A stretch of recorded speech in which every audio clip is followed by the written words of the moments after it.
95% of companies now regret replacing humans with AI. And 95% of generative AI implementation projects actually failed. Now, some of that is technology.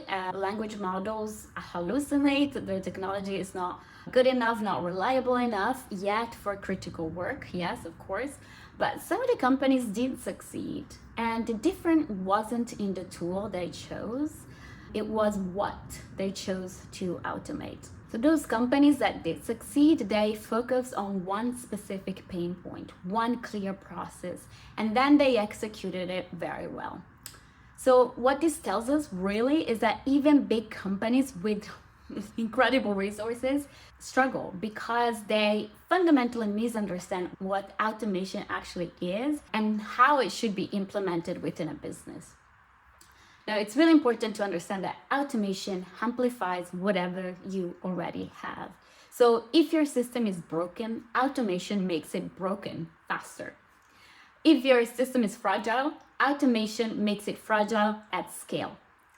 If your system is designed to be human-centric, automating it fundamentally misunderstands what the system is designed to do. Bad processes make good tools useless, and bad tools make good processes impossible. So remember this dichotomy. Because most founders and most business owners think in terms of machinery, parts, tasks, efficiency, but a business is more like a living organism. It's connective tissue between people and tools and decisions and outcomes.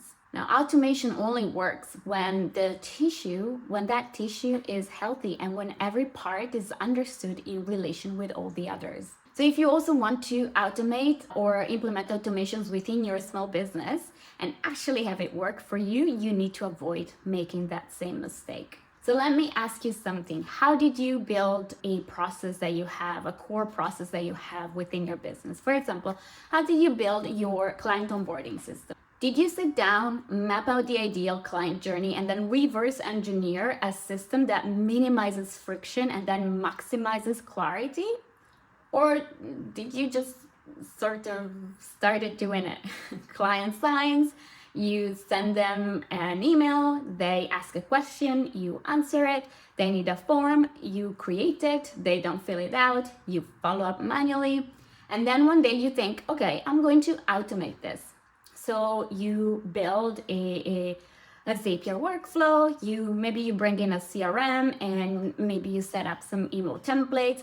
But here is what you're actually doing when you do that. You take a process that was built through habit and convenience, a process that exists because of how you work, not because of how the business should work, and then you digitize it. So what you're doing there is automate friction. And then this becomes friction at scale. So that's the mistake, really. So a lot of business owners think they have two types of systems, messy systems and clean systems. Messy systems, you know what they are, they're obvious. They're the chaotic ones, the ones that don't exist, the ones that you haven't figured out yet. Things fall through the cracks, you know they need work.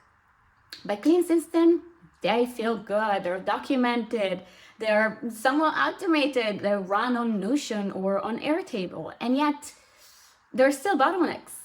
You're still the one, or maybe a team member is still the one approving things, checking things, fixing things when they routinely break. The system looks efficient from the outside, but it still can run without some critical personnel. So this is a bit of a golden cage in a way.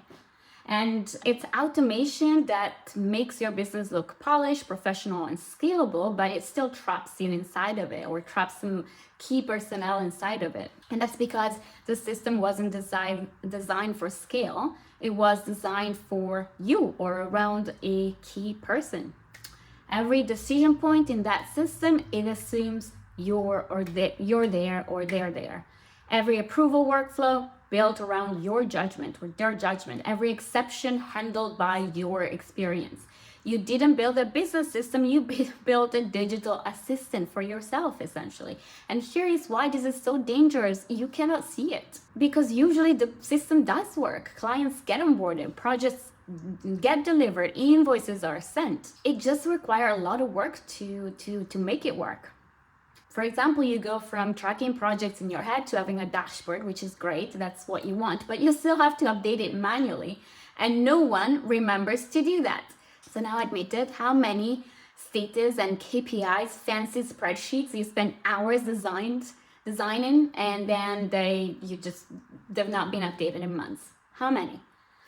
And then if you go from doing the work yourself to managing a team, they're still operating inside that same system which you designed around yourself. So, the business does grow, the revenue does grow, the small automations you set up do help, but critically, your capacity is still capped. So you don't feel that working for hours a week from a beach kind of change. You feel I'm saving a few hours here and there kind of change, which is not nothing, it's great, but it's just not what you were promised initially. And that's because you didn't automate a scalable system, but you automated your system. So then the next question I'm going to ask you is, are you automating friction or are you eliminating it? Because if you're automating friction, if you're digitizing a process that was built around your habits, not around intentional design, then you're not building a scalable system for your business. You're building a faster, shinier version of the same trap. And here is what you may have not realized: that mistake has a price tag, not a vague, I'm working too hard and I'm not making the revenue I thought I would be making at this point kind of price tag, but more of a real quantifiable cost. And actually there are 3 hidden costs in this structural flaw.